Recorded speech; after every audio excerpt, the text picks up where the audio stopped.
Hi everyone, welcome. In this lesson, we are going to talk about filter and row context. So while we talk about filter and row context, we are also going to chip in how to write DAX, either as calculated columns or as measures, as we said in the first lesson. So what is row context? We are going to concentrate on row context in this video. So row context is looking at, when you write a DAX expression, it looks at each row. For example, you want to multiply two things. Let's say you want to multiply sales amount and sales count. So it looks at each row and multiply those figures together. We will put this in practice. So as we know, DAX operation operates in columns, right? Columns, sometimes it's either within a row context or within a filter context in that column. So let's go to Power BI desktop, where I will show you how DAX functions operate in columns but in a row context. Let's go. So this is Power BI desktop. Let's go back to using our perfume sales across 5 countries. Let's use that data. So we have the data here. Let's go to the data view. So this is it. This is it. So as we said in the previous video, there are some columns here that are derived. So the gross sales, sales, and profit are derived columns. So we are going back to Power Query, remove these columns, then we use DAX to derive them. So home, transform data, hit on transform data. That will take us back to Power Query. Then I highlight those columns, gross sales, I think sales as well. That is net sales, then profit, all derived. Right click, remove columns. Then we close and apply. Yeah. Close and apply. So it applies this for us. So let me show you how DAX operates within a row context. And at the same time, I also show you how to use DAX in the context of calculated columns and the context of measures. Right. So, calculated columns. First, let's compute gross sales. To compute gross sales in a calculated column, I click on new column. So before you write DAX, you have to name the column. I might not have said that in the previous lesson. So gross sales, for instance, this is the name of the function, equal to. So what is gross sales? Gross sales is original sale price per unit by unit sold. So we are going to write that. So original, just type it out, the column name. So this brings out the table name, perfume sales of five countries, and the column name. Multiply by original sale price by unit, multiply by unit sold. So I type in units sold. So this is it. So tab. So I can break lines by using Shift Enter just to see the formula better. I'm using original price. I'm multiplying original price by unit sold. So that is it. So this is what we call a calculated column. This is a calculated column. So I can use this comma separator here just to make it more readable. This calculated column. So this same thing, let's just quickly do a table where we view what we've just done. So this is a metrics table here. Let's see. This is gross sales. Yeah.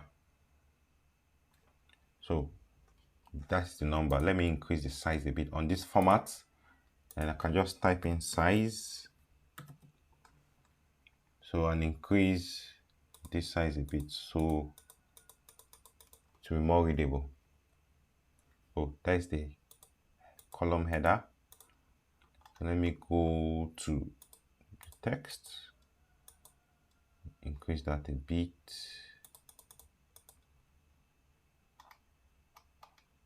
Text size. I think I'm interested in this. Yeah. So now let's show. Okay, this is the value, or let me better still, let me show this on a card. So 131 million. 131 million. I can make yeah, 131 million. So this is it on a calculated column. Right. Let me write this same function in a measure. Let's go back there. So this is where I want to talk about row context in a bit. So if you see this formula, this multiplies this 350 by the unit sold, which is 2240. Yeah. So the second one, it multiplies 350 by 2227.5. So it multiply one row by the other row to actually arrive at this number. So while I don't encourage calculated columns, is because of performance issues. So it might take more time. If you have more calculated column on your model, it takes more time to load and populate.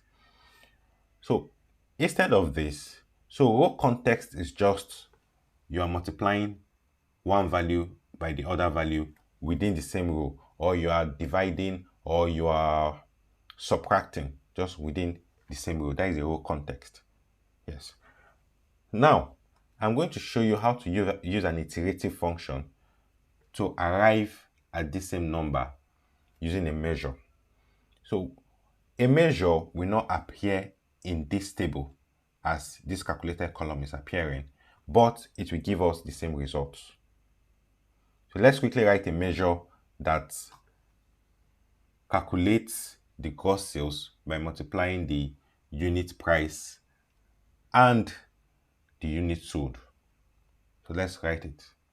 So we go to the table, new measure. We call this gross sales measure. That will be equal to, there's a formula we call sum x. It's an iterative formula that looks at the table as a whole. So it looks at each column and multiply them together the same way the calculated column for unit price and unit sold is working. So we are going to call up the table. Our table is our perfume sales. I'm going to call it up, comma. Then we break lines. Shift enter to break lines. So tab just to move this a bit. So our expression, sum x iterates across every row in this table. So the expression now will be unit sold multiplied by unit price. So original price, original unit price, or something. Or okay, sale price per